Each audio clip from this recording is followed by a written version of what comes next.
warahmatullahi wabarakatuh. Bismillahirrahmanirrahim. Alhamdulillah hari ini kita bisa bersama-sama untuk acara pengimbasan dari calon guru penggerak angkatan 7 ya Ida, atas nama Bu Arafah Ida SPD. Dan kebetulan hari ini Bu Ida akan mengimbaskan atau menularkan ilmu yang didapat dari sekolah guru penggerak, tapi ini masih calon, belum penetapan sebagai guru penggerak. Alhamdulillah untuk hari ini aksi nyata untuk modul 1.4 yaitu budaya positif. Budaya positif dari apa yang disampaikan oleh program guru penggerak itu banyak sekali teman-teman, dan diantaranya adalah tentang kedisiplinan. Dan istilah untuk di guru penggerak namanya apa Bu Ida? Kedisiplinan? Keyakinan kelas. Intinya sama, kedisiplinan. Sekolah kita apalagi yang memang sangat-sangat menerapkan budaya disiplin ini sangat berbanding, kalau Bu Ambar mengatakan yaitu garis lurus ya Bu Ambar ya, atau berbanding lurus atau linear dengan budaya yang ada di SMP Plus PGRI Projo Lampung. Jadi intinya budaya yang ada tentang kedisiplinan anak itu sudah mengakar, dan harapan kita menjadi sebuah budaya di sekolah kita. Bu Ida selaku calon guru penggerak, dan harapan kami tidak hanya Bu Ida, maka dari itu hari ini Bu Ida mengimbaskan ilmu yang didapatkan dari calon guru penggerak kepada panjenengan semua. Agar apa? Toh walaupun baru ada satu calon, tetapi ilmunya bisa ditularkan, diimbaskan kepada panjenengan semua. Pada akhirnya apa? Kita bisa bergerak bersama-sama.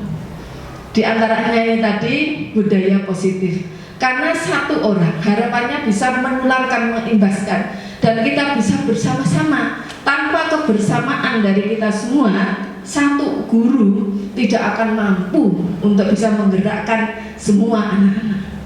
Yang pada dasarnya satu ukur orang guru, ada teman-teman yang ada di sini semua satu pemikiran untuk membudayakan, yaitu budaya positif. Di antaranya adalah kedisiplinan kita sebagai seorang guru dan juga kedisiplinan bagi anak-anak. Karena sesungguhnya guru adalah guru yang digugu dan ditiru. Di sana memuat sebuah arti yang luar biasa, yaitu keteladanan. Sesuai dengan moto sekolah kita, yaitu mendidik dengan cinta, doa, dan keteladanan.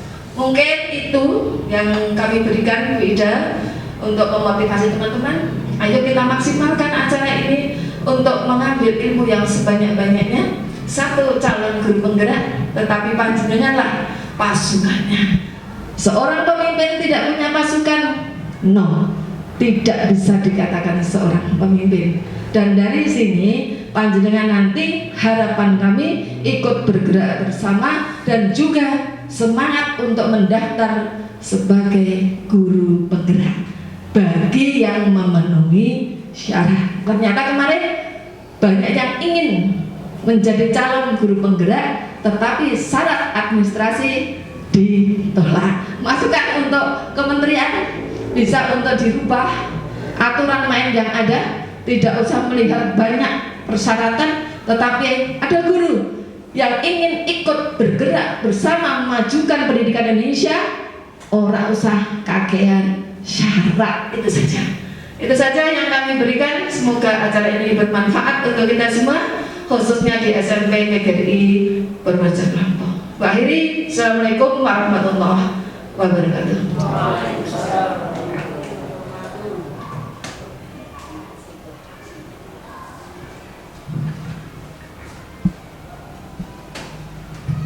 Oke, kita langsung ke acara inti ya Ibu, Bapak Ibu. Bismillahirrahmanirrahim. Assalamualaikum warahmatullahi wabarakatuh. Pertama-tama marilah kita ucapkan puji syukur kehadirat Allah SWT yang telah melimpahkan rahmat dan hidayah-Nya sehingga kita bisa berkumpul dalam acara pengimbasan aksi nyata modul 1.4 budaya positif di program Guru Penggerak saya. Tak lupa sholawat serta salam kita haturkan kepada Nabi Muhammad SAW yang kita memberikan syafaatnya di yaumul akhir. Amin Allahumma amin. Oke, pada Bapak Ibu guru semua, kamu tekan ya Bapak Ibu, ya relax saja. Oke, di sini saya akan menyampaikan beberapa poin tentang modul 1.4.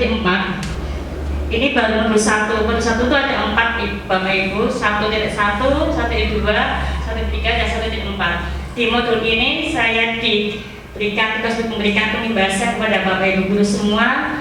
Untuk di modul 1.4 sini ada beberapa poin yang akan kita pelajari bersama-sama. Akan saya tularkan di sini. Saya tidak menggurui ya Bapak Ibu, tapi saya memberikan apa yang sudah saya dapatkan. Semoga bermanfaat buat kita semua untuk menuju ke arah yang lebih baik lagi. Untuk poin yang pertama ini ada disiplin positif dan nilai-nilai kebajikan. Untuk yang kedua ada teori motivasi, hukuman dan penghargaan dan restitusi. Untuk yang ketiga ada keyakinan kelas. Kemudian untuk yang keempat ada kebutuhan dasar manusia. Untuk yang kelima itu adalah restitusi. Di sini kita membahas tentang 5 posisi kontrol. Dan yang terakhir adalah segitiga restitusi. Itu 6 poin yang akan kami sampaikan kepada Bapak Ibu guru semua. Biar tidak tegang Bapak Ibu guru semua, di sini kita melihat ada sebuah gambar, monggo Bapak Ibu guru semua untuk kita mencoba kepalkan tangan kita semua. Kita kepal yang erat sekali. Kita bayangkan bahwa di dalam tangan itu ada sesuatu yang sangat penting sekali buat panjenengan semua, di hidup panjenengan semua. Kan panjenengan semua bayangkan ya, itu ada hal yang sangat luar biasa penting bagi kita. Nah, kita pegang erat sekali. Nah, disinilah nanti akan ada muncul beberapa godaan, bujukan, rayuan, dan mungkin juga hambatan yang ingin membuat tangan panjenengan itu terbuka. Entah dikasih mungkin seperti Bu Fiana mau letakkan cuma 1 juta Bu Fi, dibuka tangannya. Mau Bu Fiana? Oh mau. Oke, Bu Fiana mau. Yang lainnya mungkin awas kalau nggak dibuka loh, nggak tadi teman saya gitu. Untuk bungkus gimana? Kira-kira tetap dikepal atau mau dibuka Bu? Tetap boleh beda-beda ya, nggak harus sama ya. Walaupun seragamnya sama, untuk jawaban berbeda. Untuk Bu Sri, kira-kira akan dikepal terus atau akan panjenengan buka ketika ada teman yang mau mencoba untuk membuka tangan panjenengan? Tetap saya tinggal. Oke, terima kasih. Oke, mungkin berbeda-beda pendapatnya nih Bapak Ibu ya. Nah, di sinilah kenapa Bu Kus tadi tetap ingin mengepalkan tangannya, Bu Fiana mau membuka tangannya, mungkin Bu Sri juga ingin mengepal. Mereka punya alasan masing-masing. Oke, disinilah kenapa kita bisa memintakan kita untuk membuka atau menutup dengan tertutup. Itu kira-kira apa yang buat kita bisa tetap menutup atau membukanya, Bapak Ibu? Panjenengan ada bisa mungkin menyampaikan kenapa bisa tertutup? Kenapa? Siapa yang membuat tertutup dan terbuka tangan kita? Diri kita sendiri, pilihan kita. Pilihan panjenengan. Oke. Untuk bungkus, kira-kira kenapa? Siapa yang membuat panjenengan tangan tertutup? Diri kita sendiri. Oke. Untuk Bu Sri, kenapa kok tetap jenengan ingin menutup tangan tersebut? Iya, keinginan sendiri dari diri sendiri. Oke, terima kasih. Oke, dari 3 contoh tadi ya Bapak Ibu, kita bisa menyimpulkan bahwa kontrol diri itu ada pada diri kita sendiri, bukan dari orang lain. Walaupun dengan banyak sekali cobaan, rayuan, godaan, tapi kita yang menentukan kita mau seperti apa. Itulah kontrol diri kita sendiri. Dan di sini kita mencoba merubah paradigma tentang pemahaman kita selama ini yang mungkin sama saya juga mungkin masih salah, mungkin banyak juga iya. Di sini kita bisa melihatnya di slide selanjutnya Pak. Monggo. Di sini ada tentang mungkin miskonsepsi tentang teori kontrol atau makna kontrol yang mungkin selama ini kita tidak menyadari atau mungkin perlu bagaimana. Kita lihat, kita merasa sebagai guru itu selalu mengontrol siswa. Kenapa mboten? Ya, kita sebagai kontrolnya kan, anak suruh apa kita yang meminta mereka. Ya. Yang kedua, bahwa semua penguatan positif efektif itu bermanfaat. Ya. Yang ketiga, bahwa kritik dan membuat orang merasa bersalah itu dapat menguatkan karakter siswa. Yang terakhir, bahwa kita sebagai orang dewasa itu mempunyai hak untuk memaksa. Kita memaksa anak kita, memaksa mungkin yang lebih dewasa, itu lebih muda mungkin merasa menjadi otoriter sebagai pemimpin yang memaksa, ya kan? Itu miskonsepsi yang mungkin selama ini kita alami. Gimana betul? Ya, oke. Lanjutkan. Agar kita bisa merubah paradigma itu, di sini ada sebuah pendapat tentang bagaimana seorang bisa berubah dari paradigma stimulus respon mendekati teori kontrol yang ada. Menurut Stephen R. Covey, Principle Centered Leadership tahun 1991 mengatakan bahwa bila kita ingin membuat kemajuan perlahan, sedikit-sedikit, ubahlah sikap atau perilaku Anda. Namun, bila kita ingin memperbaiki cara-cara utama kita, maka kita perlu mengubah kerangka acuan kita. Ubahlah bagaimana Anda melihat dunia, bagaimana berpinta manusia, ubahlah paradigma Anda, skema penyaran dan aspek-aspek tertentu tentang realitas. Itu adalah tentang sesuatu yang bagaimana kita ingin berubah. Nah, kita yang berubah harus dari mana? Dari diri kita sendiri dulu. Dari diri kita, mau nggak kita berubah? Dari motivasi ada dari diri kita dulu. Oke, next. Dalam kita membuat tentang tadi nilai kontrol itu, di sini ada makna disiplin. Bapak Ibu guru udah paham sekali, udah sangat familiar kata disiplin ya. Kayak Bu Lintang, disiplin itu apa Bu Lintang? Tepat waktu. Oke, makasih. Bu Supri, disiplin Bisa memanfaatkan waktu yang ada dengan seefektif mungkin. oke, matur nuwun. Oke, mungkin Bu Arum, disiplin. Memanfaatkan waktu dengan sebaik mungkin efektif. Oke, terima kasih untuk teman-teman. Nah, di sini kita ada tadi ya, mana disiplin sudah disampaikan, ada tepat waktu ya. Kemudian memanfaatkan waktu dengan efektif mungkin. Oke, benar itu cara yang selama ini kita pahami. Nah, di sini tentang makna disiplin menurut Bapak pendidikan kita, itu adalah Bapak Ki Hajar Dewantoro, menyatakan bahwa di mana ada kemerdekaan, disitulah disiplin yang kuat. Di sini sebenarnya disiplin itu ada pada diri kita sendiri. Kita yang bisa mewujudkan disiplin tersebut. Tetapi itu harus ada benar-benar kita sungguh-sungguh untuk menciptakannya. Tapi kadang kita merasa belum sempurna, belum bisa maksimal. Di sini dibutuhkan adanya seorang pemimpin yang memaksakan adanya disiplin tersebut. Jadi ada faktor lain yang bisa mendukung kita membuat disiplin. Tapi sebenarnya disiplin itu terbuat dari diri kita sendiri dulu. Ya, setiap orang mempunyai kemampuan berbeda-beda. Mungkin mereka dengan semangat bekerja keras membuat disiplin sendiri. Tapi ada yang mungkin harus ada dengan bantuan orang lain. Nah, di sini fungsi dari seorang pemimpin sedikit memaksa agar disiplin itu terbentuk. Next. Menurut Ki Hajar Dewantoro, ini mungkin Bu Siti ya, sebagai guru bahasa Jawa ya Bu. Maaf kalau saya salah.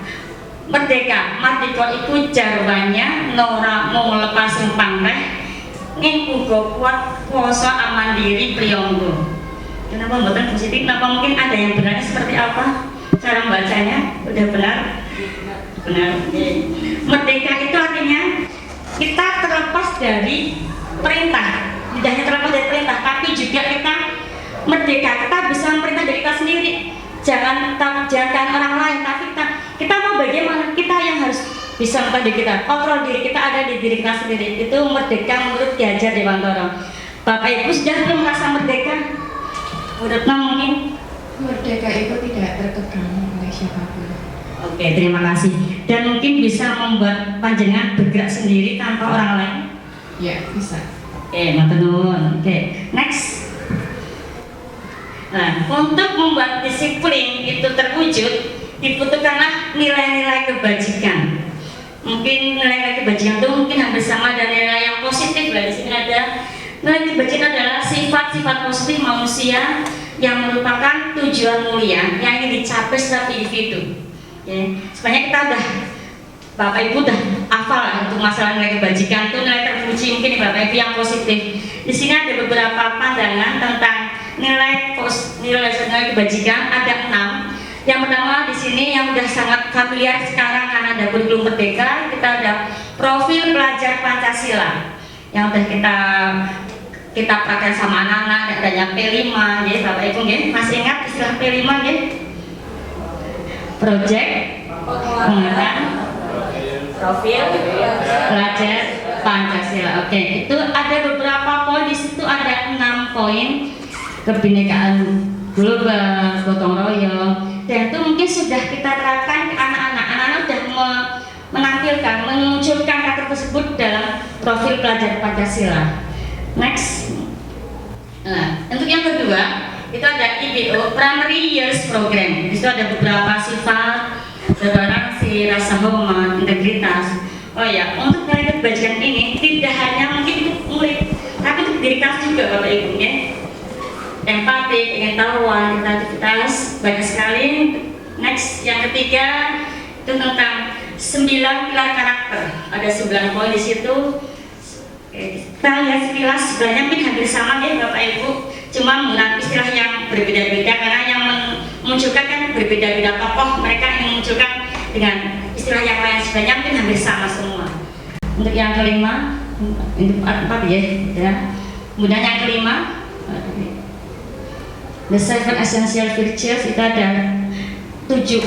Tadi ada 9 ke 7. Respect ya, ini selama ini saya dengung ke anak-anak.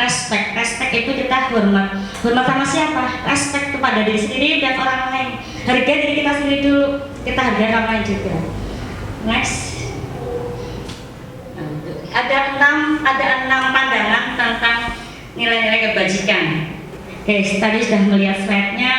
Dari 6 itu saya ingin mengatakan kepada Bapak Ibu, kira-kira nilai kebajikan apakah yang sudah kita miliki selama ini? Panjenengan kan kita coba evaluasi diri kita sendiri, nilai kebajikan apa yang sudah kita punya. Minimal 1 mungkin bisa sebutkan Bu Fiana. Peduli. Bu Arum.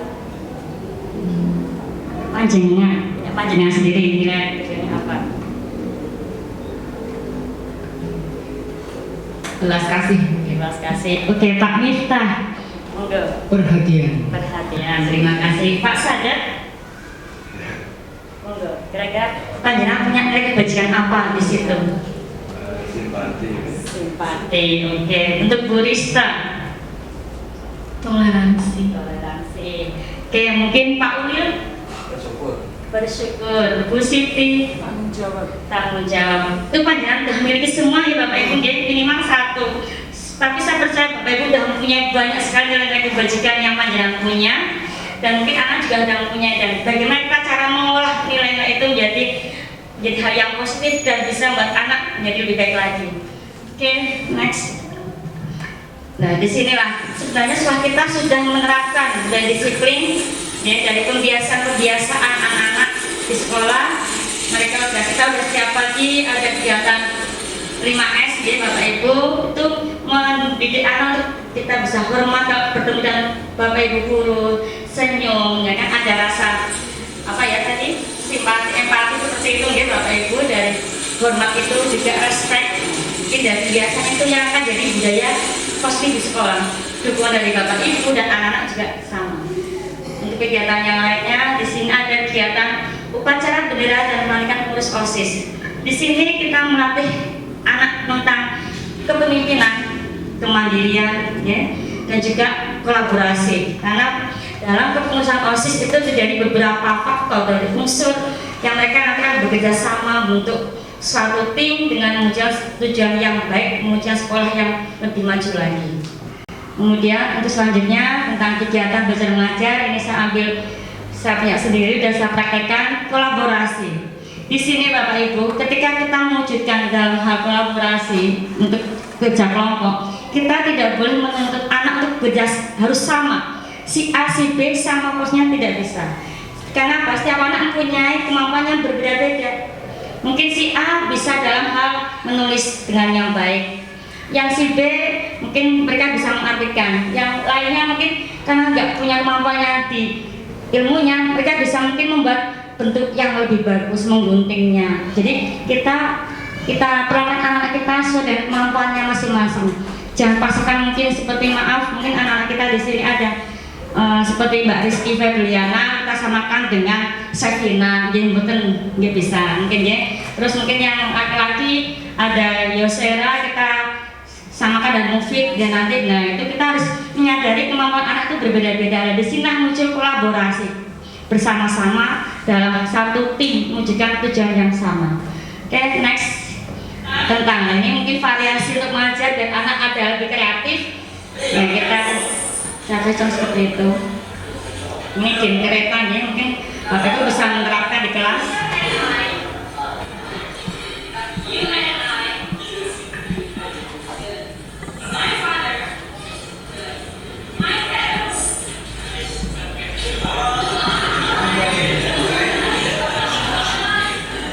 Ternyata Bapak Ibu kesannya seperti itu.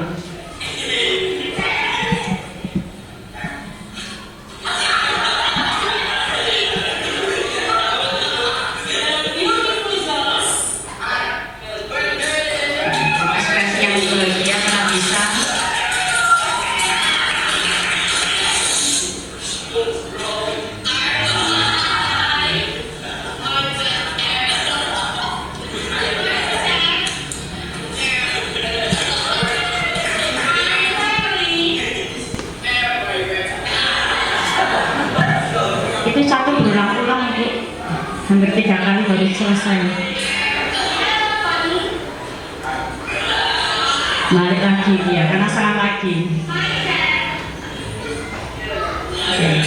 Di situ saya menunjukkan anak menjadi merasa mungkin agak gitu ya. Pertama kaget, Bu saya takut, tapi setelah mereka melakukannya mereka enjoy dan mereka dengan ekspresi senangnya, terus malunya karena salah berulang-ulang, dicabut tadi 3 kali diulang. Nah di sini mungkin Bapak Ibu bisa menerapkan di kelasnya, mungkin seperti mapel IPS, mungkin mapel Bu Fiana, Bu Ambar, rumus mungkin bisa dijadikan. Itu hanya contoh saja Bapak Ibu, udah lebih kreatif saya percaya, ini hanya contoh, siapa tahu bisa bermanfaat. Oke, next. Kemudian yang mujadah, setelah kita udah jelas sekolah plus, kita punya kebiasaan religius, dan ini budaya positifnya. Ada sholat duha, zuhur, jamaah, dan juga tadarus juz 30. Itu kita lakukan setiap hari, dan supaya kita bisa istiqomah ya, dan kita budaya muslim di sekolah. Tegang ya Bapak Ibu, dan rekan sedikit ada icebreaker dari saya, monggo panjenengan semua. Kita coba untuk menghitung angka ya Bapak Ibu. Kayaknya Bu Sri udah mulai mengantuk, pantau udah mulai daydreaming. Oke, kita nanti akan melakukan sebuah sedikit game dengan tepuk tangan, biar tangan panjenengan tidak kaku, agak lemas ya. Di sini nanti akan saya berikan angka. Ketika kita muncul angka 3, 5, dan 8, diganti dengan tepuk tangan. Ya, ada angka 3, 5, dan 8. Ya, kita coba dulu mungkin dari Bu Kus. Ikuti silakan angka saja Bu. Saya bilang 1, nah 2 ya. Saya bilang 1.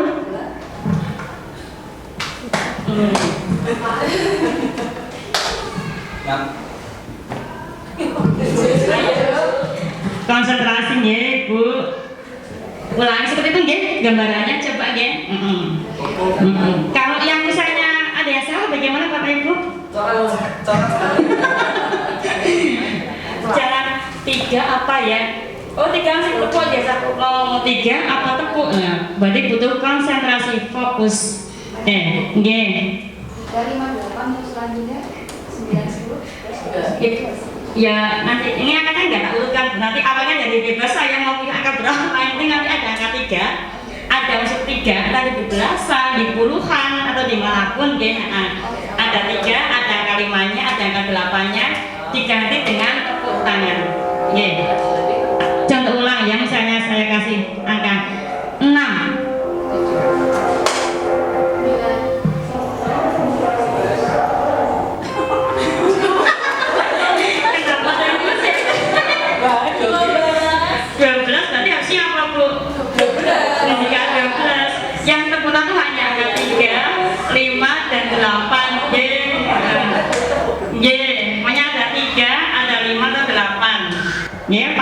kayaknya udah mengantuk kok.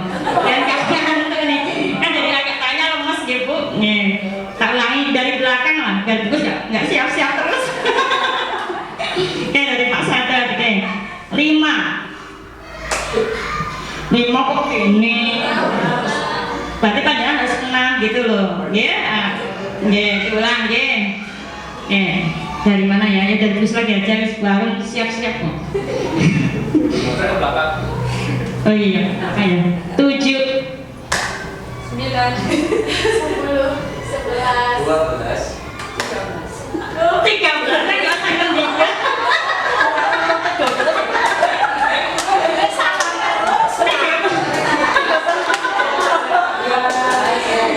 Kalau udah terputaran nggak usah ngendika angkanya ya.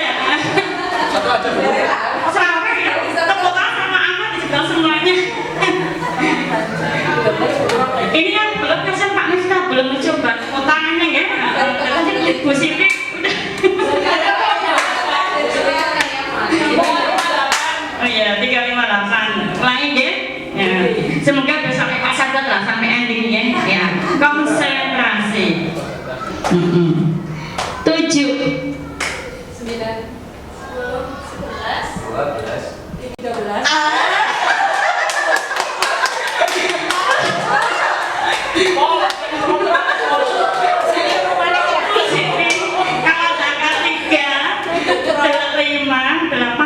17-an atau 70-an itu nyata tepuk tangan saja, nggak usah mengucapkan angkanya.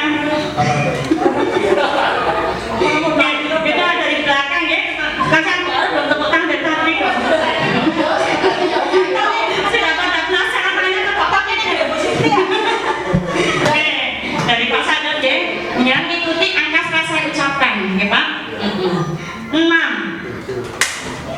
9 10 ini cantik lagi pas nanti 3 nya dimotornya gimana?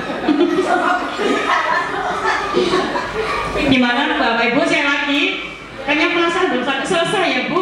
Ternyata jadi nggak ngantuk Bu Arum, jadi melek konsentrasi. Bu Siti fokus. Ya diulang satu kali lagi ya. 8 10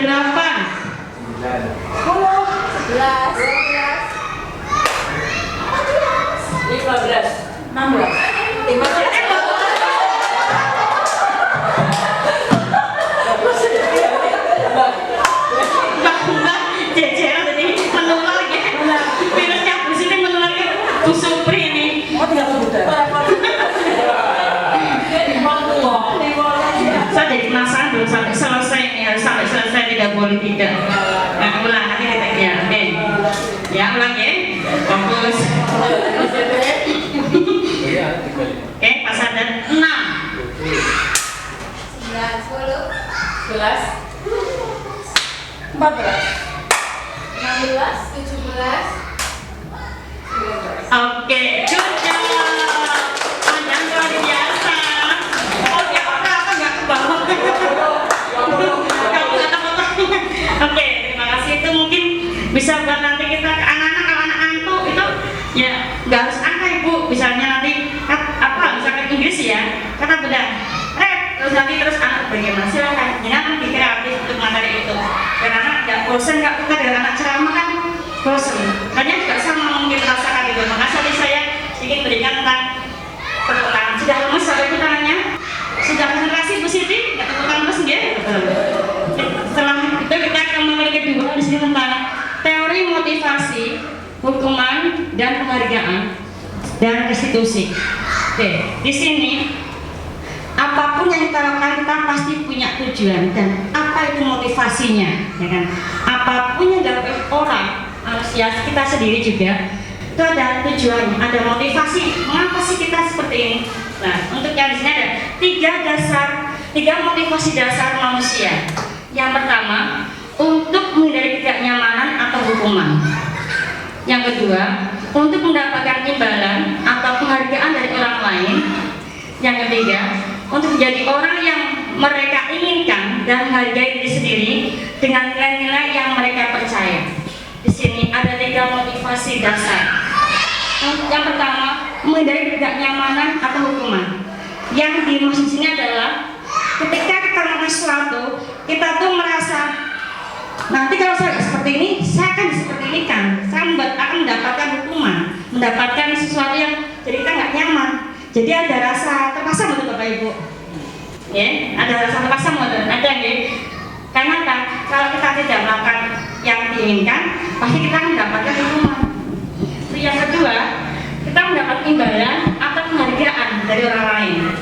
Contoh seperti ini, kita melakukan sesuatu karena kita nanti dapat apa ya saya seperti ini. Kira-kira dari 1-2 itu hampir sama tidak Bapak Ibu? Apa ada berbeda ya? Yang ketiga, untuk menjadi orang yang mereka inginkan dan menghargai diri sendiri. Contohnya di sini adalah saya seperti ini karena saya ingin seperti ini. Jadi ada motivasi dari dalam. Nah, dari 1, 2, 3 itu, poin 1, 2, 3. Untuk poin 1, 2 itu merupakan motivasi eksternal. Motivasi yang berasal dari luar. Jadi karena orang lain atau karena situasi yang lain, kita melakukan seperti itu. Contoh kita sebagai guru Bapak Ibu ya, ini bukan saya memberi panjangan, tidak, ini sebenarnya ada dalam menurut saya, tapi tidak saya tampilkan, tapi yang saya sampaikan secara lisan. Ketika kita mengajar, kita datang tepat waktu. Itu kira-kira panjangan tepat waktu itu karena satu, menghindari ketidaknyamanan atau biar nggak dapat hukuman dan nggak ditegur sama Bu Hartini. Atau yang kedua, karena panjenengan ingin mendapat pujian dari Bu Hartini karena kepala sekolah kita ya, karena mungkin seperti itu. Tiga, karena inilah tugas saya sebagai guru untuk mengajar datang tepat waktu. Mungkin panjenengan bisa kita semua bisa menilai kita sendiri karena saya yang mana ya. Karena semua orang pasti akan merasakan pernah ketiga-tiganya, saya jamin. Ya, semua orang mesti pernah, entah itu di bidang apapun. Karena mungkin seperti anak kita lah, sekolah, belajar. Anak belajar tidak dapat apa, dapat hadiah bisa jadi karena dapat imbalan, peringkat, itu kan bisa. Mereka termotivasi. Kenapa kamu belajar tempat beda kumpul? Nah, seperti itu. Ada yang seperti itu bisa. Kemudian, tapi ada yang berangkat mungkin, kenapa kamu kasih? Iya, kan jam 7 masuknya, jadi harus kasih itu. Jadi yang ketiga itu 1, 2 adalah motivasi eksternal dan yang ketiga adalah motivasi internal. Nah di sini kita sebagai guru mencoba untuk membuat atau mewujudkan motivasi yang ketiga itu Bapak Ibu. Jadi bukan karena orang lain, tapi karena diri kita sendiri, kita ingin seperti apa. Oke, next. Oke. Di sini ada hukuman, konsekuensi, dan restitusi. Ada perbandingan antara hukuman dan konsekuensi. Bapak Ibu sudah tahu semua mungkin ya. Yang pertama untuk hukuman itu bersifat tidak terencana. Tiba-tiba kita lihat kasus apa langsung kita kasih tindakan, itu namanya hukuman ya. Kemudian bersifat satu arah dari kita yang memberikan, anak hanya menerima saja, itu hukuman. Kemudian berupa fisik. Ada kita menyerang, mungkin ada yang di lapangan, itu namanya hukuman Bapak Ibu. Kemudian untuk konsekuensi, kalau hukuman mungkin biar bisa digambar di bawah itu anak lagi. Nah, kamu gini lah itu. Contoh, mungkin kita sebagai ibu di rumah atau mungkin ibu di sekolah pernah seperti itu ya Bapak Ibu ya. Yaitu udah manusiawi. Nah, mungkin kita nanti bisa meminimalisir itu aja. Kemudian konsekuensinya, kalau konsekuensi ini ada sudah terencana, udah ada kesepakatan antara kita dan siswa. Terus sudah disepakati ya, kemudian diberikan berdasarkan suatu data yang umum dapat diukur. Kita udah mengamati dulu anak tersebut, jangan sekali langsung kita kasih, tidak, tapi udah berkali-kali kita lihat, kita pantau. Kemudian murid tetap dibuat tidak nyaman dalam jangka pendek, mereka dibuat mesti ada rasa malu karena dapat seperti itu. Kemudian kita memonitor murid dari situ. Itulah perbedaan hukuman dan konsekuensi. Dan untuk biar panjenengan memahami, di sini saya akan membagikan lembaran tentang kira-kira tindakan yang ada di sini itu kita sebagai guru termasuk hukuman atau konsekuensi. Nanti kita bahas bersama, isi Pak dulu ya Bapak Ibu. Dari nilai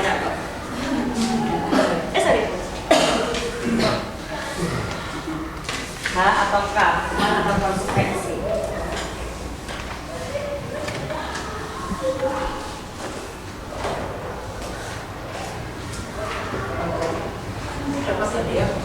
Hadiah, nanti hadiah ada temanya hadiah lagi Bu. Mau silakan, oke? Mungkin saya berikan waktu sebentar, guys. 3 menit atau 5 menit cukup mungkin hal atau kal itu yang beristilah saja mungkin nanti panjangan.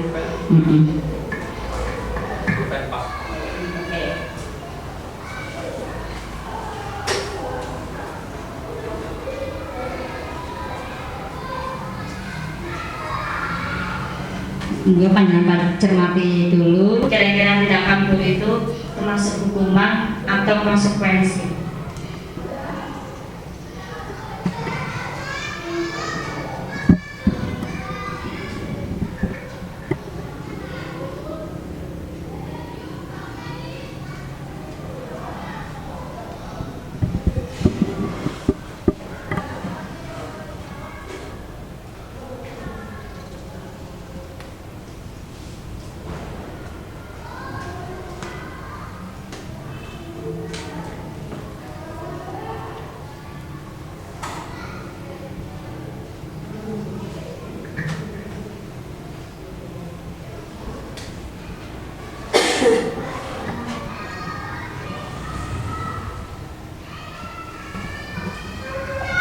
Serius sekali ya Bapak Ibu nggih. Ulangan nggih, mboten ulangan mboten nggih.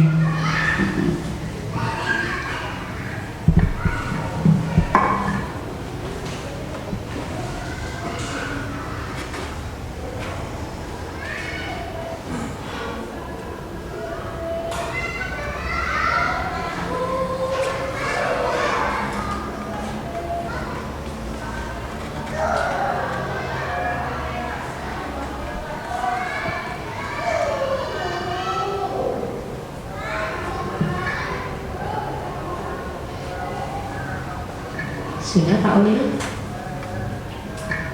Seperti sampun,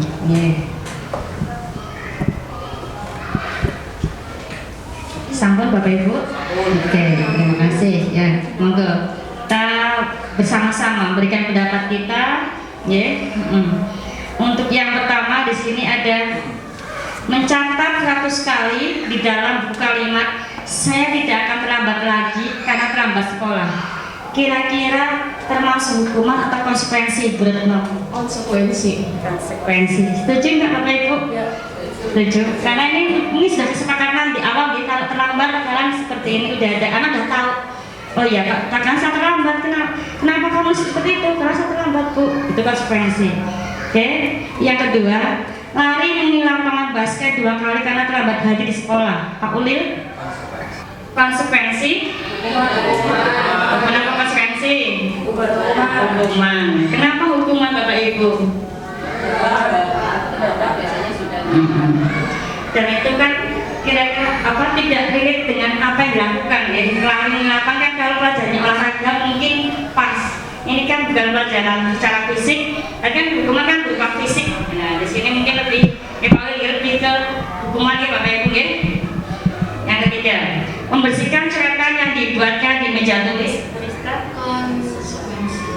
Konsekuensi, karena kita harus menjaga kebersihan meja tulis anak-anak di kelasnya. Jadi mereka kalau mereka mau coret-coret, mereka harus punya kewajiban untuk membersihkannya. Oke, next, menggantikan kertas tugas teman yang telah dicoret-coret.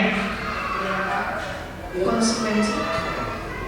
Mengganti kertas tugas teman termasuk konsekuensi. Oh iya, saya lewat satu. Berarti Pak Miftah nggak ngantuk. Saya sengaja nih Pak Miftah. Berarti ini Pak Miftah saja, Miss. Murid diminta push up 15 kali karena tidak dengan masker di sekolah. Hukuman. Oke, terima kasih. Terus semuanya kita bahas Bapak Ibu. Oke. Berjemur di lapangan basket pukul 12 siang karena mengobrol dengan teman Bu Siti. Hukuman, ya Bapak Ibu. Murid diminta bertelanjang kaki sepanjang hari karena tidak menggunakan sepatu berwarna hitam sesuai peraturan sekolah. Konsekuensi. Maksudnya apa hukuman? Lebih ke hukuman. Karena ini satu arah. Kalau masjid itu ada kesepakatan anak ikut, buat anak tahu. Oke, di sini kemudian saya ajak ya, membersihkan tumpahan air di meja karena tersenggol pada saat belajar. Konsekuensi. Kehilangan 10 menit jam istirahat untuk mengerjakan tugas karena terlambat datang dan tertinggal pelajaran selama 10 menit. Konsekuensi. Lari menuju lapangan basket 2 kali karena terlambat 10 menit untuk pelajaran PJOK. Ya, kalau ini konsekuensi karena menyambung dengan pelajarannya. Karena setiap pagi ada korelasi kata Bu Viana, guru matematika, karena semuanya diajar TK ya, matematika ya. Oke, ada korelasinya, ada hubungannya karena pelajaran PJOK. Jadi selama ini Bapak Ibu, kalau panjenengan memberikan hukuman ke anak, hukuman atau konsekuensi ya biasanya.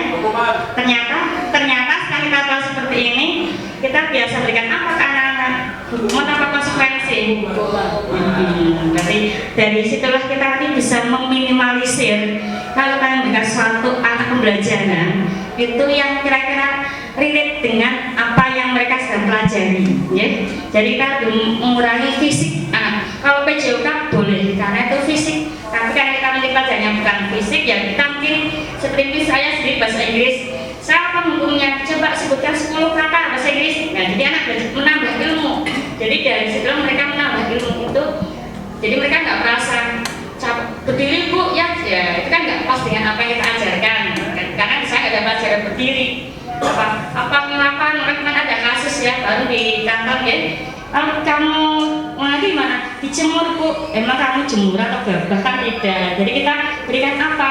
Anak pembelajaran. Kita berikan dan ya kita mengurai lah secara fisik. Oke, itu untuk satu. Terima kasih Bapak Ibu untuk angkat yang pertama sudah tersampaikan. Semoga dan ada tahunya hukuman dan konsekuensi, kita bisa memilah-milih mana yang pas buat anak kita. Oke, next. Ini istilah baru mungkin Bapak Ibu. Oke, sebentar. Hukuman tentang penghargaan. Oke, tadi Bu Stimi bilang, Bu kalau dapat semua dapat hadiah ya Bu. Nah itu di sini yang namanya penghargaan. Ya. Nah, selama ini kita merasa bahwa memberikan hadiah adalah suatu hal yang positif, yang baik, ya gak? Kita memberikan hadiah ke anak, itu kan baik ya Bapak Ibu. Menurut kita selama ini, ya itu memang baik. Tapi ternyata saat kita mengulang-ulang memberikan hadiah kepada anak, ternyata ada efek yang tidak hanya mungkin baik, tapi juga mungkin merugikan buat anak-anak kita. Next Pak Dwi. Nah disinilah penghargaan mempunyai beberapa efek atau dampak dari penghargaan. Yang pertama, pengaruh jangka pendek dan jangka panjang, penghargaan tidak efektif, penghargaan merusak hubungan, penghargaan mengurai ketepatan, penghargaan menurunkan kualitas, penghargaan mematikan kreativitas, penghargaan untuk menghukum, dan motivasi dari dalam diri. Gitu. Yang sebentar Pak ke tadi dulu, yang slide yang sebelumnya. Oke. Untuk pengaruh jangka panjang dan jangka pendek di sini adalah kita memberikan penghargaan ke anak karena apa? Kita meminta anak dengan sesuatu apa yang kita inginkan. Kalau kamu gini tak kasih ini ya enggak? Itu kan terjadi Bu. Dan anak mau tidak? Oh, dan mereka akan senang. Itu jangka pendek. Jangka panjangnya bagaimana? Anak kan mengharapkan terus apa kita akan apa lagi? Kasih apa Bu? Nanti kalau saya seperti ini. Nah itu nanti jangka panjang anak merasa mengharapkan terus seperti itu. Yang kedua, penghargaan tidak efektif. Di sini adalah anak jadi merasa nggak ada hadiahnya ya nggak usah, nggak mau. Nah itu jadi anak merasa depend on, tergantung dengan adanya pemberian dari orang lain. Kemudian penghargaan merusak hubungan. Jadi nggak hanya cinta kasih aja merusak hubungan ya Bapak Ibu, tapi juga penghargaan merusak hubungan.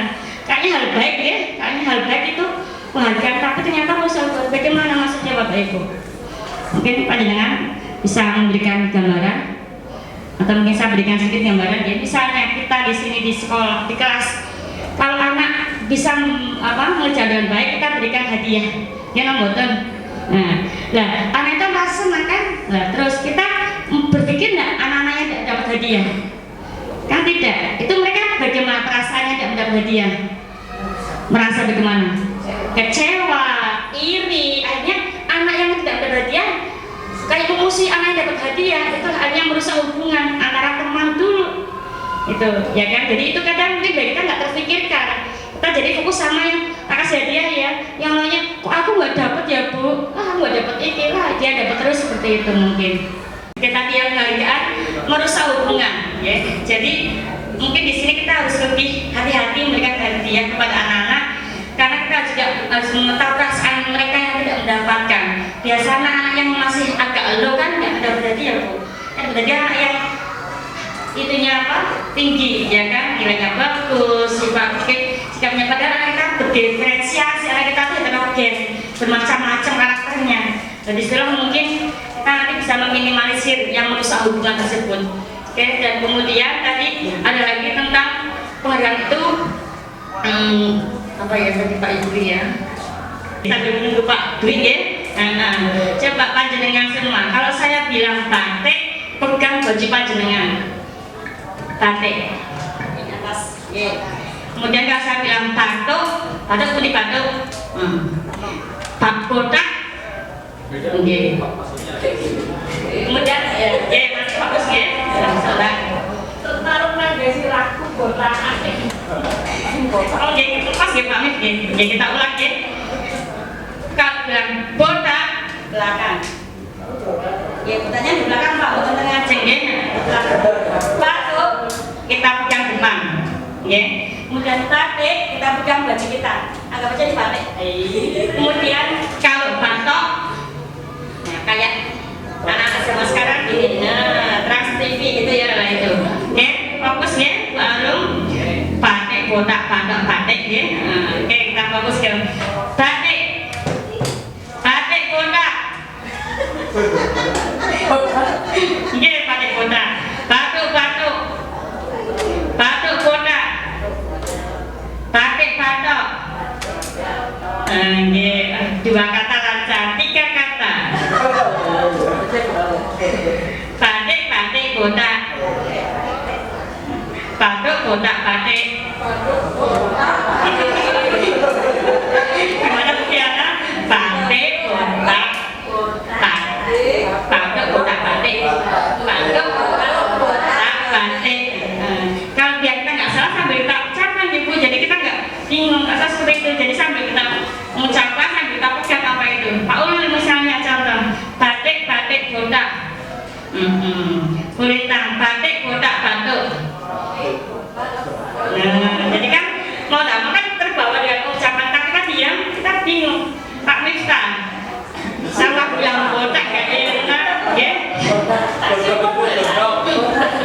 Batik, batik, batuk. Batik, batik, batuk. Oke, banget. Batik, botak, batok. Oke, good, panjang luar biasa. Konsentrasinya keren apa? Positif belum ya? Positif. Komen deh. Botak, botak, batik, botak, batik. Batik, botak, batik. Oke. Masalah botak lancar. Oke, terima kasih. Kita lanjutkan ya Bapak Ibu. Sudah kembali slide-nya. Oke, kita tadi kan penghargaan merusak hubungan. Dan di sini kita ya berusaha untuk mengurangi itulah, kita mulai sekarang berpikir oh ya ternyata seperti ini loh. Oke, kita ada penghargaan mengurangi ketepatan, kita saling memilih. Kadang ada anak yang jajannya dia tuh bisa, tapi saatnya yang dikasih pertanyaan nggak bisa, yang nggak bisa malah dapat. Kita seperti itu, jadi saling berikan ke orang. Kemudian turunnya kualitas di sini mungkin anak jadi apa ya, biasa-biasa aja mau dapat hadiah ini. Ya, jadi mereka jadi nggak semangat lagi. Kreativitas di sini apa? Misalnya membuat puisi, ada lomba buat puisi, kita jangan cari hadiahnya dulu, buatlah puisi yang bagus, baru enggak sudah, baru mereka ribet ya biasa seperti itu. Mereka dari awal udah nanti yang bisa lomba puisinya bagus dapat hadiah sekian. Jadi anak-anak malah nggak ada rasa kreativitasnya, menurun kan, saya nggak bisa, nggak dapat hadiah seperti itu nantinya. Oke, penghargaan hukum siapa? Ini udah tahapan sebenarnya Bapak Ibu. Saat memberikan apa ya hadiah pada peringkat yang sekarang kita udah biasa ya, 6 peringkat kelas anak dapat hadiah. yang hadiah yang peringkat 1 mereka akan merasa bagaimana? Senang. Yang peringkat 2 Bu, mereka merasa bagaimana? Dapat tapi rasanya kecewa. Kok gak ranking 1 ya? Atau yang ranking 2 itulah dia merasa terhukum dari penghargaan itu. Sebenarnya dia nggak senang banget karena dia ranking 1 yang bagus. Jadi waktu ranking 2 dia dapat hadiah, tapi dia merasa terhukum dengan penghargaan tersebut. Kenapa saya ranking 1 ya? Rasanya dapatnya hadiahnya itu, padahal dia mendapat. Itu yang hanya menghukum. Kemudian motivasi dari dalam diri. Jadi mereka nggak ada rasa apa ya, karena mereka bisa diatakan karena adanya penghargaan gitu. Ya, jadi selama ini yang kita lakukan kepada anak-anak ada plus minusnya Bapak Ibu, tapi kita nggak bisa menghilangkan, minimal kita bisa mengurangi lah sedikit ya kan. Tidak mungkin, ya mungkin ada baiknya juga lah sedekah ya Bu ya. Mungkin kalau gue sedekah itu udah lain cerita ya, tapi di sini kita melatih anak untuk lebih mandiri, lebih merdeka dan tanggung jawab. Oke, next Pak Dwi. Nah, ini mungkin istilah baru buat panjenengan semua ya, restitusi. Ini adalah tentang coaching yang selama ini mungkin pernah kita di kelas, di kantor sama panjenengan. Kita kalau ada anak ada suatu permasalahan, kita menuntut anak untuk apa ya, memunculkan sendiri bagaimana mencari solusi. Jadi kita bukan sebagai solusinya bukan, tapi anak mencari solusinya sendiri. Itu restitusi. Dari masalah mereka yang hadapi, mereka cari solusi sendiri. Ya kan, misalnya kita tidak sama, jadi kita coaching diri sendiri. Namanya restitusi, mencari solusi. Tapi siapa yang cari solusi? Yang punya masalah, bukan orang lain. Ya, disitulah nanti. Tapi adanya kolaborasi antara guru mengarahkan. Gini loh, kamu seperti ini, mau bagaimana? Silakan. Dan merasa lebih tanggung jawab dengan apa yang mereka lakukan. Itu restitusi. Oke, next. Nah, di situ ada beberapa perkataan restitusi untuk disiplin positif. Nah, di sini restitusi itu bukan menebus kesalahan, namun belajar dari kesalahan. Bukan menebus, tapi dari kesalahan itu kita tahu, ya. Kemudian memperbaiki hubungan. Dan di sini tawaran, bukan paksa, kita menawarkan. Kira-kira mau tidak? Atau kita cari lagi yang terbaik buat anak tersebut. Kemudian di sini menuntut untuk melihat dari dalam. Kita bukan menuntut. Selama ini kita menuntut, tapi harusnya menuntun, mengarahkan, mengembangkan laku siswa. Ya. Kemudian mencari fokus pada solusi, mencari kebutuhan dasar. Ini adalah cara yang paling efektif untuk anak-anak. Kemudian fokus pada karakter, bukan tindakan. Kita yang merubah karakter mereka, bukan mereka sesuatu tidak. Dan di sini menguatkan. Yang kedua adalah membagikan murid yang salah pada kelompoknya, ya kan? Kalau ada salah kita panggil dan akan lebihnya lagi kembali ke kelasnya sendiri. Oke, restitusi di situ. Kemudian materi ketiga, ini adalah materi keyakinan kelas. Oke, di sini mungkin Bapak Ibu hal mungkin istilahnya baru ya Bu. Sebenarnya ini hampir sama, kita udah melakukannya. Cuma mungkin lebih masih satu arah. Kita mulai dari kata tata tertib peraturan di kelas. Ada kan Bapak Ibu ya lah. Itu mungkin kalau peraturan dari diri kita sendiri ke anak-anak lah. Di sini kalau keyakinan kelas kita nanti ada istilahnya tentang kesepakatan kelas berisi beberapa aturan untuk membantu guru dan murid bekerja sama membentuk kegiatan belajar mengajar yang efektif. Nah, di sini adanya keyakinan kelas. Saya sudah mempraktikkan sama anak-anak tentang bagaimana musik keyakinan kelas. Oke, itu tujuannya menciptakan pembelajaran yang berpusat pada murid. Sekarang murid sebagai senternya Bapak Ibu, kita hanya sebagai fasilitator saja. Kita jangan ke daerah kurang aku rapaya enggak. Sekarang anak sebagai apa sih yang anak minta? Bukan apa yang kita minta, tapi apa anak yang butuhkan. Itu sekarang kita harus seperti itu. Ya, kemudian memunculkan kelibatan murid, menentukan kelas yang diimpikan. Mereka ini seperti apa kelasnya? Dan menemukan komunikasi efektif antara murid dan guru. Oke, next. Nah, itu sudah ada beberapa langkah-langkahnya, mungkin bisa kita lihat dokumentasinya Pak. Nah, di sini ada dokumentasi pembuatan keyakinan kelas. Ini dasar karya sama anak-anak. Saya berikan anak-anak kertas kecil untuk menuliskan apa sih yang mereka inginkan di kelas bahasa Inggris terutama. Nanti bisa ke kelas panjenengan secara umum. Jadi anak memilih mau bagaimana kelasnya, maunya seperti apa. Mereka menempelkan apa pilihan mereka masing-masing. Kemudian dari itu kita simpulkan bersama-sama tadi ya, beberapa itu. Kemudian Nah, udah, kemudian kita simpulkan menjadi sebuah keyakinan kelas yang sudah kita tempelkan di tembok bersama dengan tanda tangan anak. Di situ ada parafnya Bapak Ibu, udah saya tampilkan di situ. Di situ nanti anak merasa lebih semangat lagi. Oh ini karena saya yang minta, jadi anak lebih ada rasa tanggung jawabnya. Ya, tetapi keyakinan kelas Bapak Ibu nanti bisa mempraktekannya di kelasnya masing-masing, terutama yang mungkin Bapak Ibu di kelas lebih dominan panjenengan ceritanya lebih ada pengaruh dibanding mungkin saya sebagai guru magang ya.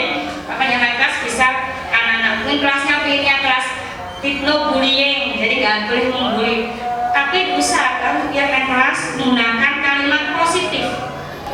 Jangan kata jangan, tidak. Tapi saya jangan terlambat, kita jangan pakai itu, tapi apa? Be on time, tepat waktu. Jangan bohong, tidak, tapi jujurlah pada diri kamu sendiri gitu. Kemudian respect itu mungkin anak-anak respect. Apa tuh respect? Respect sama siapa? Sama teman sendiri, sama guru, itu harus kita tekankan ke anak-anak. Kemudian kebersihan kelas juga sama, itu sama. Kalau kita kelasnya bersih kan anak nyaman, kita juga nyaman. Jadi ada dua arah saling, tidak hanya satu arah saja, tapi dua arah. Jadi anak merasa terlibat, mereka lebih tanggung jawab. Oke, itu keyakinan kelas. Next, Pak Dwi lanjut ke materi 4 dari sini. Panjenengan kita sebagai manusia mempunyai 5 kebutuhan dasar. Apa saja itukah? Yang pertama jelas kita bertahan hidup ya. Dan bagaimana bertahan hidup? Makan, minum itu sudah otomatis, itu sudah di dalam lah. Nah, di sini ada 4 yang mungkin kita belum tahu secara keseluruhan. Adalah yang pertama kasih sayang dan rasa diterima. Kedua, kebebasan. Ketiga, kesenangan. Yang keempat, dan penguasaan. Ada 5 kebutuhan dasar yang kita butuhkan sebagai manusia. Oke, di sini saya juga masih punya angkat kaki Bapak Ibu. Nanti panjenengan bisa tahu sekiranya jenengan itu membutuhkan apa ya sebagai manusia itu. Apakah hanya butuh kasih sayang? Apakah hanya butuh kebebasan? Apakah kesenangan atau penguasaan? Di sini nanti ada 40 poin, agak banyak, tetapi hanya melingkari 1, 2, 3. Jangan nanti mengisi, misalnya nomor 1, saya senang berteman. Hanya poinnya 1, 2, atau 3. Diri sendiri panjenengan, mulai di sendiri. Nanti berapa poin panjenengan? Oke, sebentar lagi Bapak Ibu, bisa ya. Oke, terima kasih. Maaf ada lagi.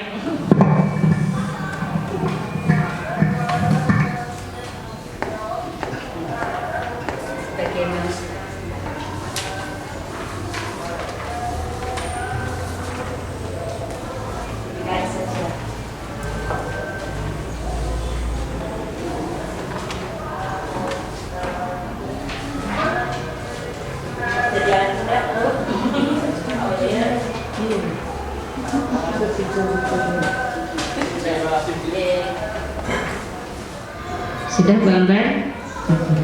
Oke, sambil menulis ya Bapak Ibu ya. Saya beri sampel 1 saja, tidak apa-apa. Untuk Bu Ambar mungkin dihitung Bu. Nomor 1 sampai 10 itu berapa jumlahnya? Ya, 10. Nanti 11 sampai 20 berapa? Di poin-poin sendiri ya. Guru matematika dengan cepat menghitung. Kan hitung ya. Yang pengerjakan ini panjenengan tahu kok apa sih maksudnya dari angka tersebut. 11 sampai 20 berapa?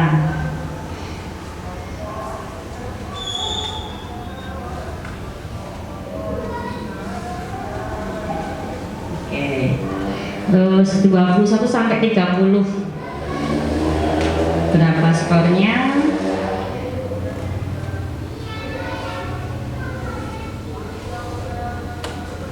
Matematika cepat menulisnya. Barang sudah 21 sampai 30 gitu. Bagus sudah ya, satu lagi bagus. 1 sampai 10 panjenengan hitung berapa jumlahnya. Kita juga sudah selesai. Oke.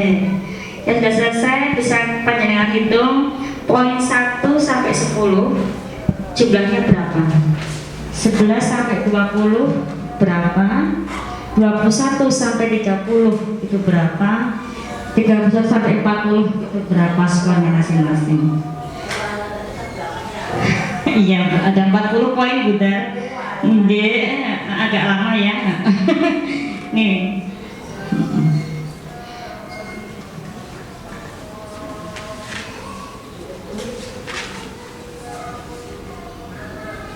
bertahan hidup, kasih sayang, love, kebebasan, freedom, kesenangan itu fun, penguasaan itu power. Nah, 4 itu jenengan nanti mana yang lebih dominan? Kira-kira panjenengan membutuhkan apa saat ini? Apa yang panjenengan butuhkan? Benar sudah ya, diperpoin ya Bu, 1 sampai 10, 11 20, 21 30, 31 40.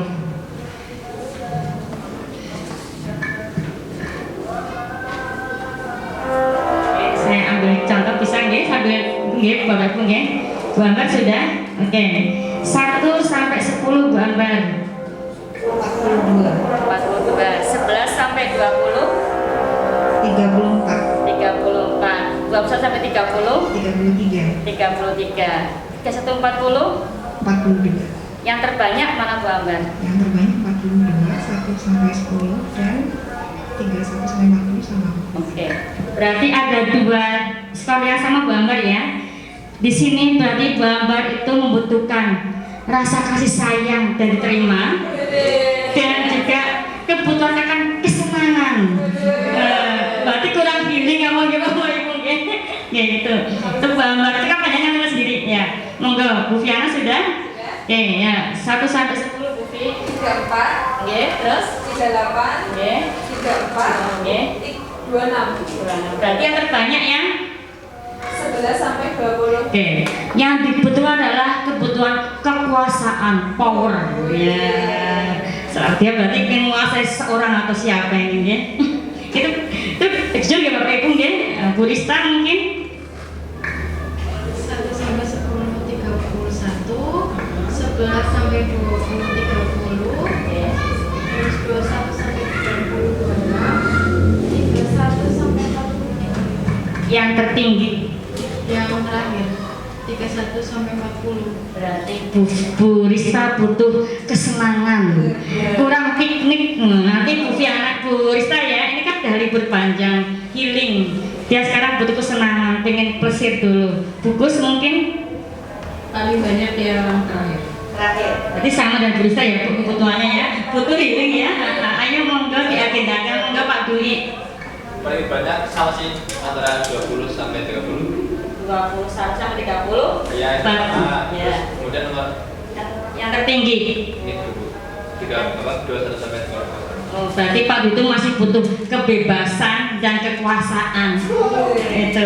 Kalau 1 sampai 10 itu nggih Bapak Ibu, kebutuhan rasa kasih sayang dan diterima. Tuh, untuk yang 11 sampai 20 itu adalah kebutuhan kekuasaan. Ya, 1 sampai 10 love, cinta. 11 sampai 20 power. 21 sampai 30 freedom. 31 sampai 40 fun. Ya, monggo itu panjenengan bisa mulai sendiri, bisa buat panjenengan, bisa buat nanti buat suami di rumah atau istri ya, dikasihkan kira-kira bapak butuhnya apa ya, monggo. Oke, itu ya untuk 5 dasar kebutuhan manusia. Untuk materi yang terakhir adalah di sini tentang dari sini 5 posisi kontrol.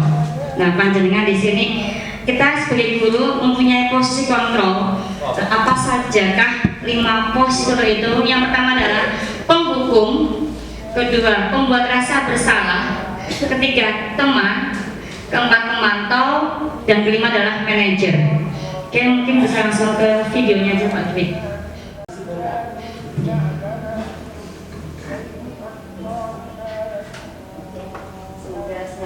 Cepat. Oke. Bapak Ibu, kita bisa perhatikan bersama-sama video tentang 5 posisi kontrol kita sebagai guru.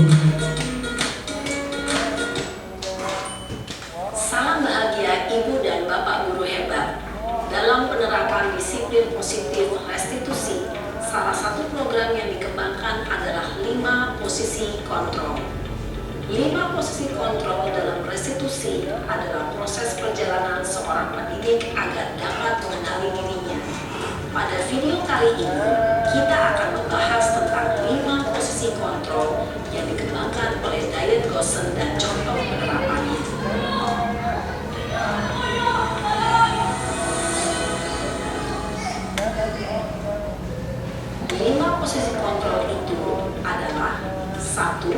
posisi penghukum. 2. Posisi pembuat merasa bersalah. 3. Posisi teman. 4. Posisi pemantau atau monitor. Dan 5. Posisi manajer. Untuk lebih memahami kelima posisi tersebut, mari kita saksikan kasus Naren yang terlambat hadir 20 menit di sekolah dan melihat bagaimana kelima posisi kontrol dalam menghadapi masalah tersebut.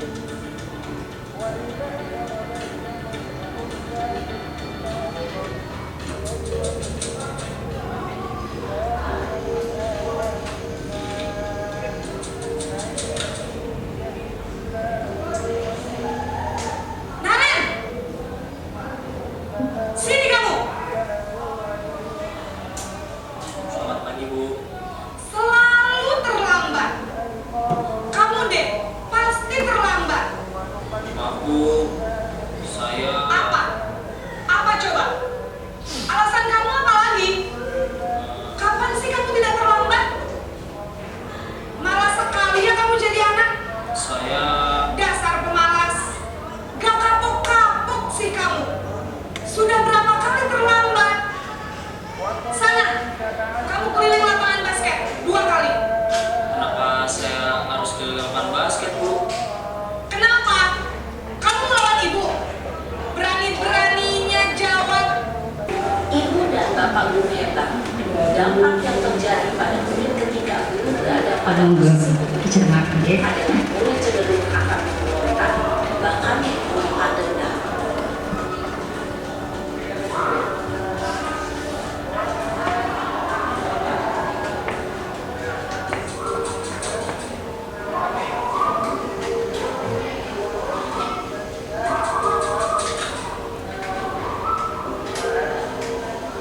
Naren,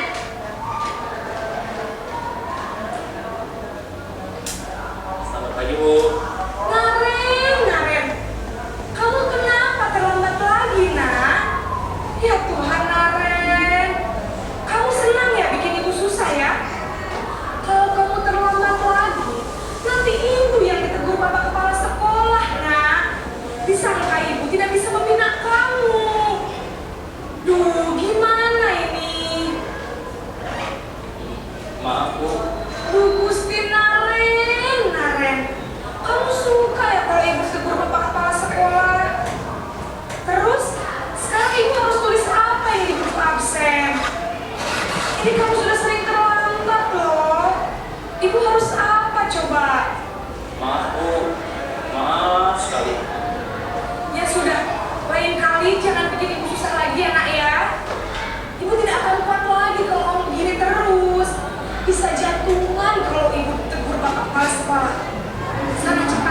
bisa, Bu. Ya sudah, sana masuk kelas. Ibu beresin urusan absen kamu. Kamu ini ada-ada saja. Dalam posisi teman, guru berbicara dengan nada suara ramah, akrab, cenderung bersenda gurau untuk menjaga suasana tetap santai. Murid akan merasa senang, aman, dan akrab dengan guru. Identitas yang tercipta adalah identitas sukses atau berhasil.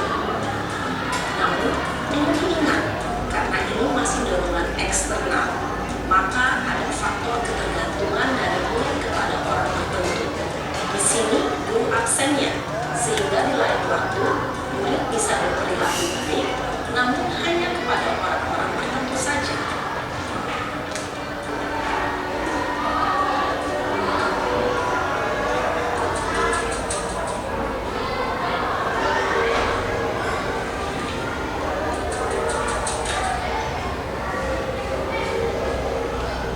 Naren!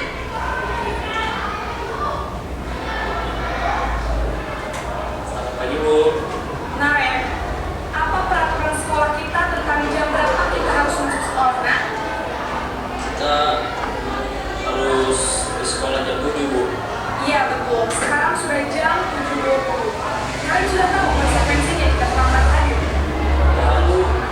Saya harus tinggal di kelas pas jam istirahat selama 20 menit. Iya benar, konsekuensinya demikian. Jadi nanti jam 9.30 pas istirahat, kamu harus tinggal di kelas, kerjakan tugas tambahan untuk ketertinggalan kamu, ya? Baik, Bu. Posisi pemantau mengandalkan penghitungan atau data untuk mengontrol murid. Guru mengarahkan murid berdasarkan peraturan dan konsekuensi. Seorang pemantau menunjukkan bahasa tubuh dan ekspresi wajah yang datar dan cenderung formal.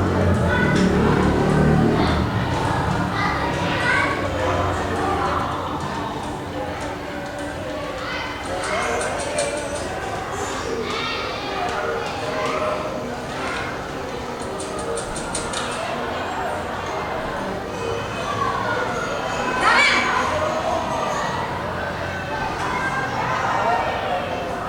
Selamat pagi, Bu. Selamat pagi, Naren. Maaf, Bu. Saya terlambat. Iya, sekolah masuknya jam 7, sekarang sudah jam 7.20. Jadi sekarang bagaimana ini, Naren? Maaf, Bu. Saya lupa setel alarm saya semalam. Baiklah, menurut kamu, kira-kira sekolah yang mana yang perlu kamu tingkatkan? Menghargai diri sendiri dan orang lain mungkin, ya, Bu. Setuju. Jadi, apakah Naren meyakini prinsip saling menghormati tersebut? Iya, Bu. Saya meyakininya. Apakah Naren bersedia memperbaiki masalah keterlambatan ini? Bersedia, Bu. Bagaimana kamu akan perbaiki masalah keterlambatan ini? Saya akan coba untuk tidak lupa menyetel alarm saya, Bu. Baik, kalau Naren mau menyetel alarm di rumah, ada orang yang kira-kira bisa bantu mengingatkan tidak? Ada, Bu. Kata saya, Kak Emma. Ada lagi selain Kak Emma? Selain Kak Emma, ada ibu saya. Baik, jadi yang mengingatkan Naren adalah Kak Emma dan ibu kamu ya? Kira-kira akan mulai setel alarm kapan nih, Naren? Setelah pulang sekolah, akan segera saya lakukan. Baik, jadi Naren akan setel alarm untuk bangun besok pagi dan akan diingatkan oleh kakak dan ibunda Naren ya. Ada lagi yang mungkin perlu dilakukan Naren agar tidak terlambat bangun lagi. Tidak ada, Bu. Baik Naren, terima kasih untuk kerjasama kamu. Sekarang kamu perlu kembali ke kelas untuk belajar. Baik, Bu. Terima kasih. Posisi manajer adalah posisi kontrol yang disarankan untuk membimbing murid memiliki sikap disiplin yang positif, yaitu murid yang mandiri, bertanggung jawab, dan dapat memecahkan masalah. Tujuan dari posisi ini adalah agar murid dapat berefleksi atas tindakannya. Guru akan dengan tulus memberikan pertanyaan-pertanyaan bermakna, sehingga membuat murid dapat belajar dari kesalahannya dan mencari sebuah solusi untuk menyelesaikannya. Ibu dan Bapak guru hebat, setelah mengamati adegan kelima posisi kontrol bagi. Kira-kira posisi mana yang paling ideal? Oke Bapak Ibu, kira-kira panjenengan berada di posisi mana deh dari 5 itu? Sebagai penghukum, pembuat rasa bersalah, teman, kemudian pemantau atau manajer. Bu Arum biasanya di posisi mana Bu Arum?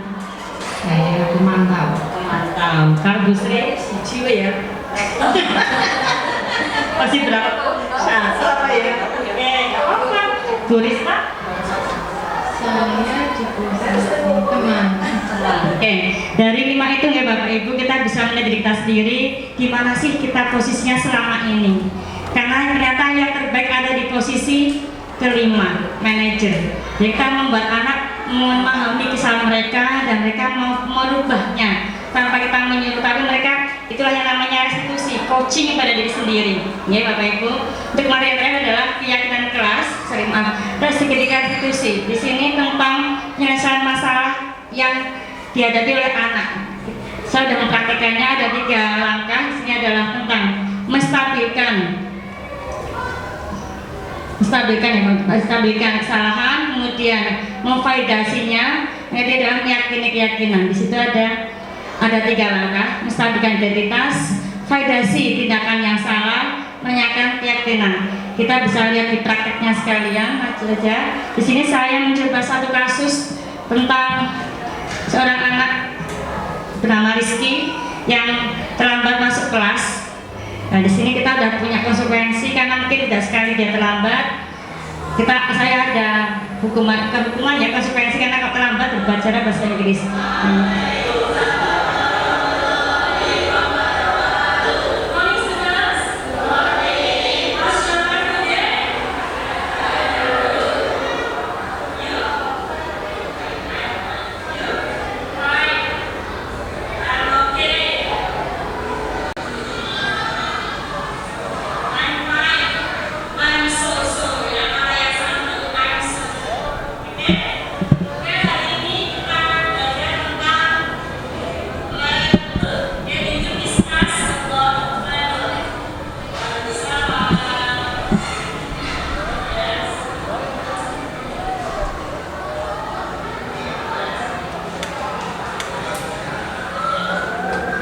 Suaranya tidak terjelaskan di luar itu, jangan minta izin untuk karena terlambat yang mengucapkan bahasa Inggris. Saya duduk dan di akhir pembelajaran saya menyuruh Rizky untuk menemui saya di tempat yang berbeda.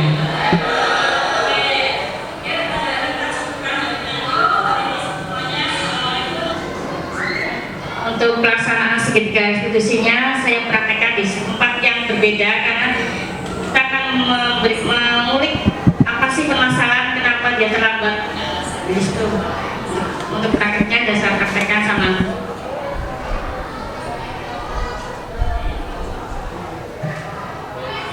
Menyelesaikan masalah. saya melakukan wawancara dengan Rizky, kenapa dia terlambat, karena sekarang dia sedang main tiktokan di HP.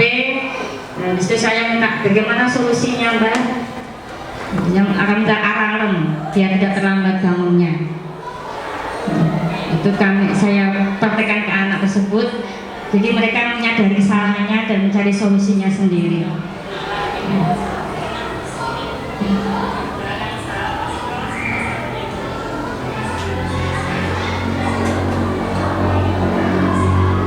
Bisa di next part tentang apa sih pendapat anak tersebut kelas saya lakukan segitiga restitusi. Bingung tadi Pak yang Menyelesaikan masalah dengan cara mencari solusi sendiri itu membuat saya sadar akan kesalahan, melatih saya tentang cara bertindak dan berbuat dalam situasi baru, dan saya menentukan solusi yang tepat untuk menyelesaikan masalah tersebut. Itu ya tanggapan dari anak kita. Hanya kita melihat masalah anak kita jangan langsung di depan banyak orang. Anak akan rasa mungkin lebih malu. Kita panggil anak tersebut secara individual, kita pelajari bagaimana berbedanya dia. Anak lebih luasa menyampaikan apa sih permasalahan mereka. Di sini kita menuntut anak Terus bagaimana solusinya Mbak kalau seperti ini? Yang berpikir disitulah kita berperan sebagai penonton, bukan penuntut ya Bapak Ibu ya. Itu mungkin beberapa materi yang bisa saya sampaikan. Itu adalah endingnya tentang segitiga restitusi. Semoga bermanfaat buat Bapak Ibu semua. Terima kasih atas kehadirannya dan bermanfaat untuk kita semua, dan kita bisa mewujudkan anak-anak kita anak yang mandiri, bertanggung jawab dan lebih disiplin lagi. Ya Bapak Ibu, saya akhiri. Wassalamualaikum warahmatullahi wabarakatuh.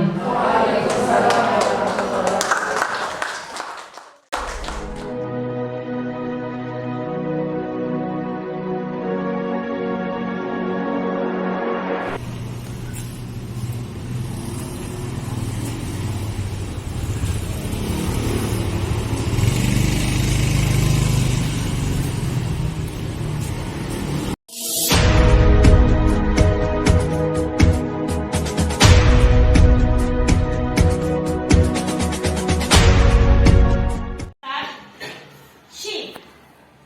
Good. Yes.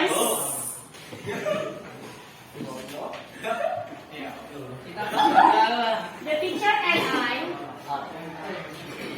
You and I. Good. My father. Good. My parents.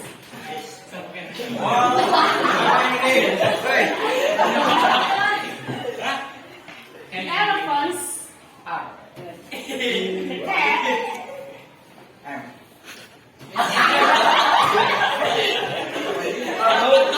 The beautiful girls. Good. My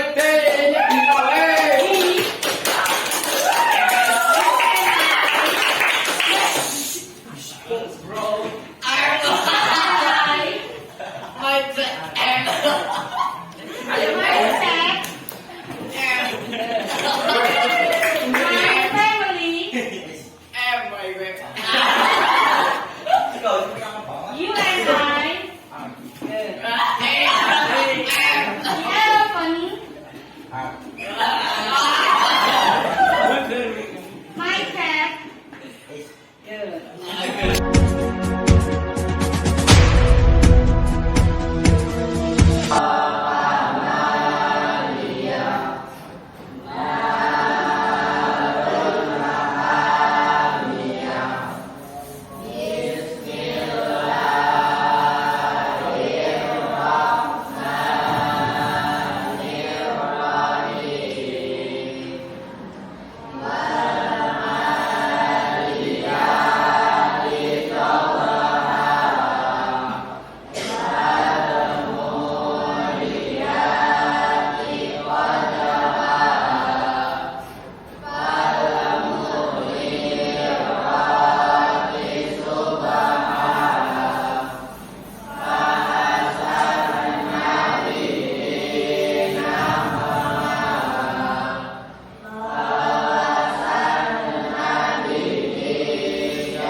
tahu nggak alasan kamu saya panggil ke sini?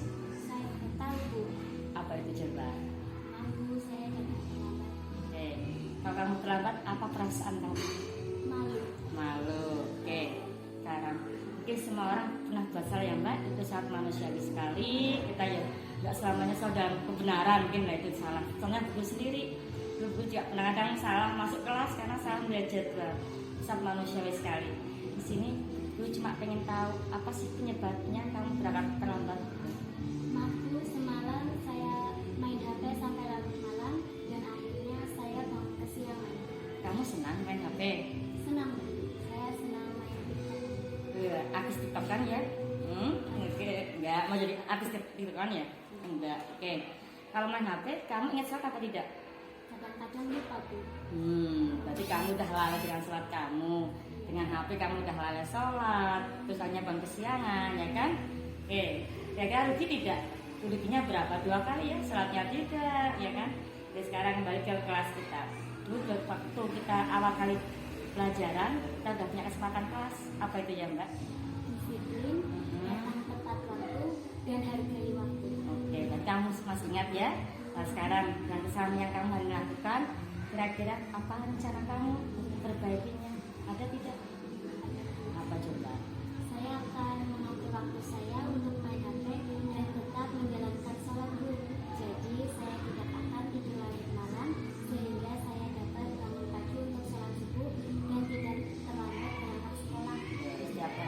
HP boleh-boleh saja. Anak zaman ya, apa dengan gadget kamu nggak apa-apa, tapi atur waktu kamu boleh main HP dan ingat sholatnya. Ya, kira-kira rencana kamu mau mulai kapan itu? Insya Allah mulai hari ini, Bu. Bagus. Berarti kamu mau menjadi lebih baik lagi. Guru support. Semoga berhasil usaha kamu. Ingat jangan main HP terus-terusan, jangan begadang, ya. Mbak Rizky terima kasih ya untuk waktunya. Saya bisa kembali ke kelas. Ya, terima kasih juga, Bu. Sama-sama. Menyelesaikan masalah dengan cara mencari solusi sendiri itu membuat saya sadar akan kesalahan. Melatih saya tentang cara bertindak dan berbuat dalam situasi baru, dan saya menentukan solusi yang tepat untuk menyelesaikan masalah tersebut.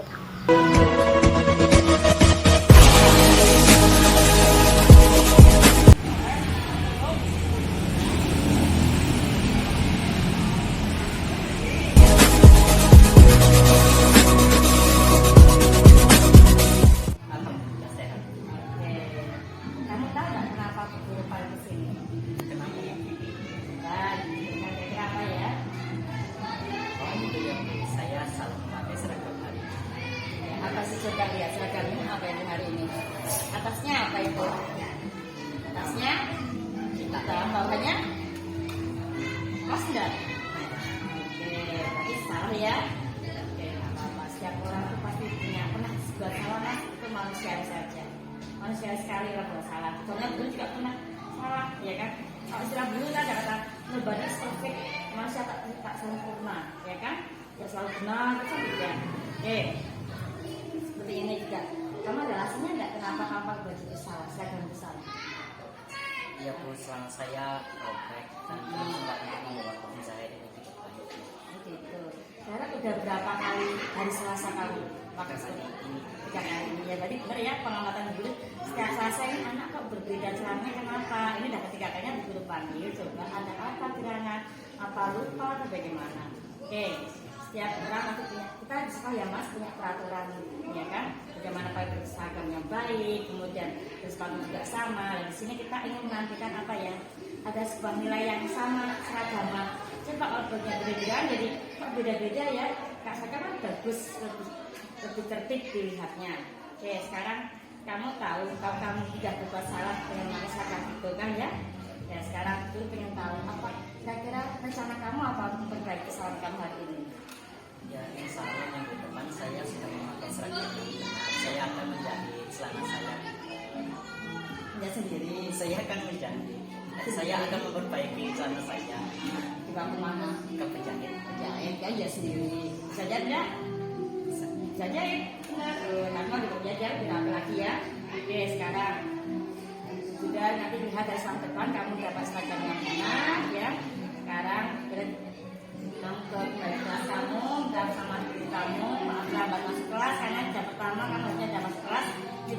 dulu ya kan dengan sama guru kelas kamu.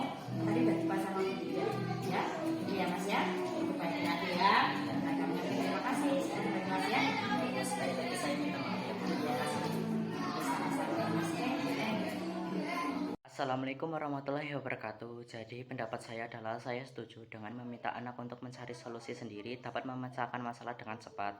Akhirnya kami dituntun untuk bisa memecahkan masalah yang kami hadapi, dan saya merasa nyaman karena dilakukan dengan individual bukan klasikal. Saya bisa menyampaikan alasan dari kesalahan yang telah saya buat dengan lebih terbuka. Terima kasih. Wassalamualaikum warahmatullahi wabarakatuh.